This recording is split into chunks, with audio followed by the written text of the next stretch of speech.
Welcome to the League of Nerds comic book segment number 170. I'm John Cooney here to talk to you about comics released the 22nd of April 2015, beginning as usual with my first five, meaning these are the first 5 books I intend to read this week, and I'll give you a little more depth on them, starting with at number 1, All New X-Men number 40. Who are the Utopians, and what secret do they hold that pertains to the future of mutant kind? The All New X-Men may regret finding out. Series writer Brian Michael Bendis has been teasing the Utopians since 2013. At San Diego Comic-Con, he announced that the story would feature some female X-Men and other mutants that haven't been revealed yet. Then, when asked about the Utopians in 2014, Bendis responded, quote, "It will happen. The wheels of the X-Men books have turned in different ways this year, all for the better. I thought I was getting to the storyline when I talked about it, but there are other more pressing stories, but I will get to it," close quote. Now Bendis has said he will get them in before leaving the book. Quote, "I've already teased that the Utopian storyline that I've been teasing since my first story arc will be coming. That's going to bring us up to issue 600 of Uncanny, which also celebrates All New X-Men," close quote. Okay, this news broke after my initial recording, but this issue also exposes Iceman as gay. Leaked pages from the issue began circulating Tuesday with Jean outing him. Bendis responded on Twitter, quote, "I swear on my dogs I wanted the issue to come out and just be. No press, no sensational headlines, no leaks. Oh well," close quote.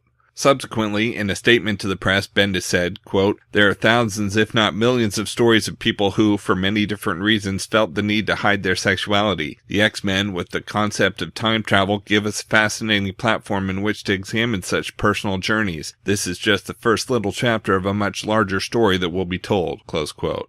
Marvel Editor-in-Chief Axel Alonso discussed the issue, quote, "Well, Brian wrote it into the script. He's been teasing it for a while. He sent it into his editor, who in turn sent it to me, and we started a discussion. It was our subsequent conversation about what the next story would be that really sold me. This is a character with decades of history and one who we've seen falter on the romantic stage more than once, so the seeds were always there. We look at this as being one shading of who he is. I think, personally, this is going to deepen the character and humanize him even further and make for fascinating stories. By that, I am not saying you are not going to recognize Bobby Drake anymore. If you were a fan of Bobby Drake before, if you cared about him, I think this will draw you closer to the character, not push you away from him," close quote. As for the juxtaposition of the time-displaced character with the heretofore straight older self, Alonso said, quote, "We would be foolish not to deal with that. That was the second part of my conversation with Brian. Time travel gave us a platform to discover the journeys of the young characters. The obvious question is that once the young Bobby Drake has accepted and embraced who he is, what are the ramifications for his adult counterpart? It's safe to say that will be dealt with," close quote.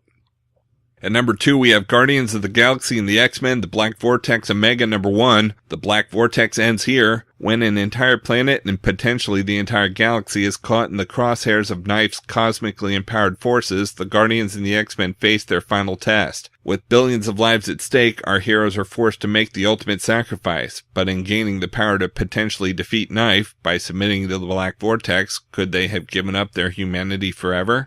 Writer Sam Humphries spoke about using artist Ed McGuinness for this issue. Quote, "With Ed coming on board for the Black Vortex Alpha and Omega, it just opened up the possibilities so much. I knew that I wanted to show the Marvel Universe 10 billion years ago with Ed, and I knew he would do such a good job with so many characters thrown together as you see on that cover. I wanted to have Ed draw some huge, massive cosmic battles with some insanely cosmically enhanced people and aliens. That's the kind of stuff you're going to see all throughout the Black Vortex event," close quote.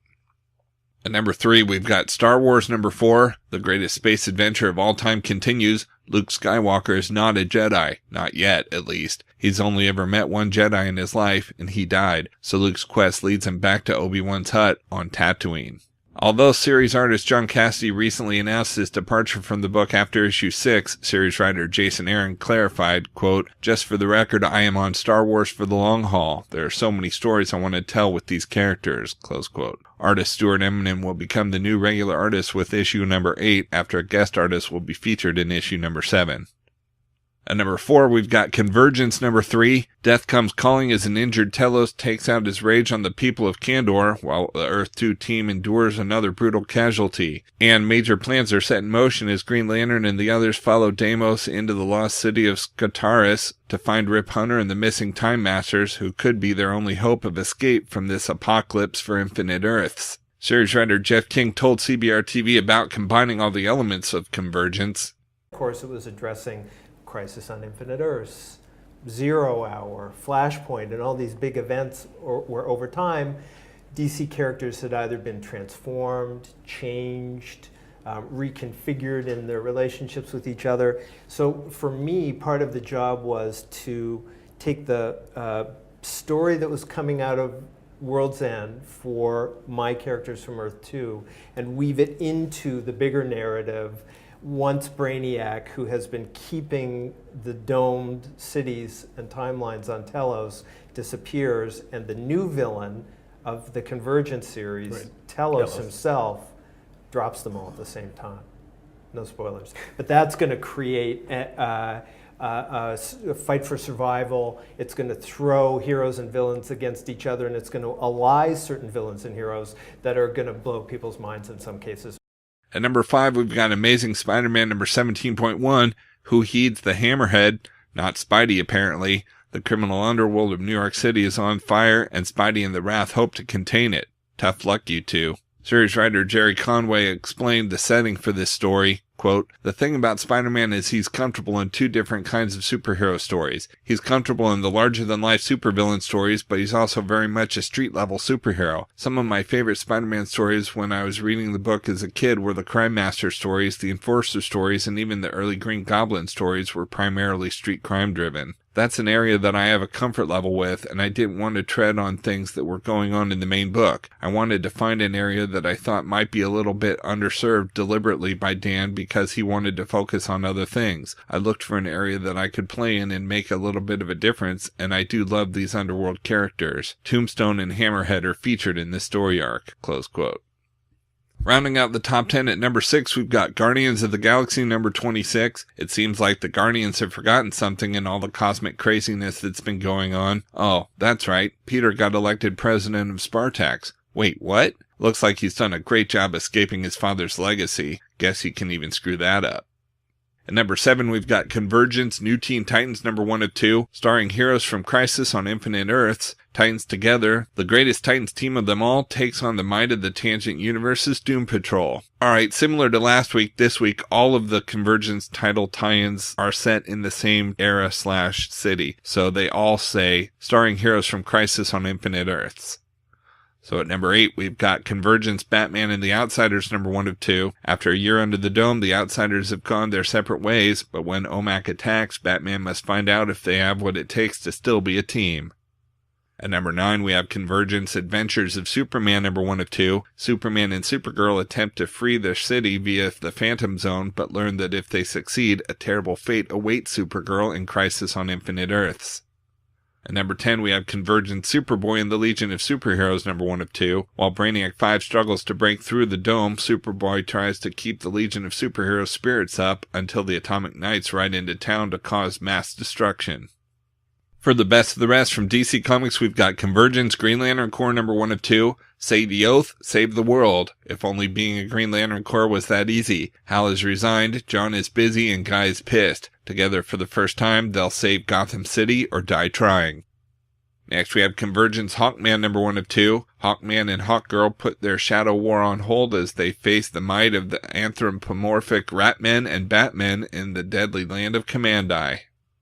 We've also got Convergence Justice League America number 1 of 2. With their heavy hitters sidelined, Elongated Man must lead the much maligned Detroit Justice League against the overwhelming power of the heroes from the Tangent Universe. Next we have Convergence Swamp Thing number 1 of 2. The Dome has cut off all the heroes from their powers, but what happens when Swamp Thing is cut off from his life source in the green?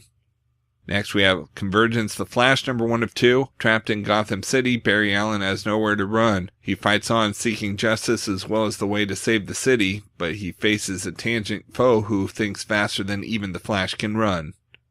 Next we have Convergence Wonder Woman number 1 of 2. Diana Prince is in the grip of a doomsday cult when Steve Trevor leaps into the fray, but can he save Etta Candy from vampires of Red Rain? And we've got Effigy number 4. As Shonda Jackson explores the seedy side of convention culture, Grant pursues a murder suspect who doesn't seem quite himself. Meanwhile, Edie descends into the dark and secret history behind her favorite TV show, Star Cops. From Marvel Comics, we've got Amazing X-Men number 19. Has the Juggernaut returned? Is this the last stand of Colossus? Next, we have Avengers Operation Hydra #1. Before summer's blockbuster film, join the Avengers, Captain America, Iron Man, Thor, Hawkeye, Black Widow, and the Hulk as they set off on an all-new adventure against a secret Hydra splinter cell. Black Widow's discovered a startling development, but what exactly is Hydra up to? It'll take teamwork to topple Hydra's latest plot, but only one Avenger has the skill needed to save the day. Plus, reprinting Avengers #16, presenting the story that brought Quicksilver and the Scarlet Witch onto the team for the first time. Plus, this cover will be featured as an Avengers coloring poster. Next, we have Black Widow #17, the spy who came in from the cold. Natasha has been invited to see the beast from within. Will she accept? Past and present collide as both young and current Natasha decide who controls the future. And we've got Inhuman Special #1, Inhuman Error continues. The story linking Amazing Spider-Man, Inhuman, and all-new Captain America hits a fever pitch as a character who's been around for more than 75 years returns to threaten the Marvel Universe. You haven't seen all the effects of the Terrigen Cloud yet, and this one is about to destroy New York City. From IDW Publishing, we've got Galaxy Quest, The Journey Continues #404. The fate of the world hangs in the balance in this explosive finale. From Image Comics, we've got Kaptara #1. A space expedition goes horribly wrong because if it didn't, there would be no story. Reluctant explorer Keith Kanga and his crew crash land on Kaptara, a world filled with danger and dangerous weirdos. And if he can't survive, then Earth, the place where you live, is doomed. Join Chip Zdarsky and Kagan McLeod as they put the Phi back into sci-fi and pretty much disregard the Psi part in this epic story of punching and love. And we've got Velvet #10. The second arc of Brubaker and Epting's best-selling spy comic concludes with a bang. Velvet finds some of the answers she's been hunting and a knife in the back. From Valiant Entertainment, we've got Divinity #3 of 4. The sci-fi saga of 2015 continues from New York Times bestselling writer Matt Kindt and artist Trevor Hairsine. A being with the power of a god roams free in the Australian outback, bringing life to the barren wasteland and making him a hero to the natives who live there and the visitors that have sought him out. But can the global superpowers of Earth rely on this long-lost cosmonaut not to abuse his seemingly limitless power? The entity called Divinity will put that trust to the test when he discovers what became of the life he left behind and the family he once knew. Next, we have Ivor Time Walker #4. Time is almost up. Ivor has been keeping a secret from his partner in time, Neela, this whole time, and once she learns the truth, their relationship will be history, literally. Join New York Times bestselling creators Fred Van Lint and Clayton Henry for the epic shattering conclusion of our first time arc.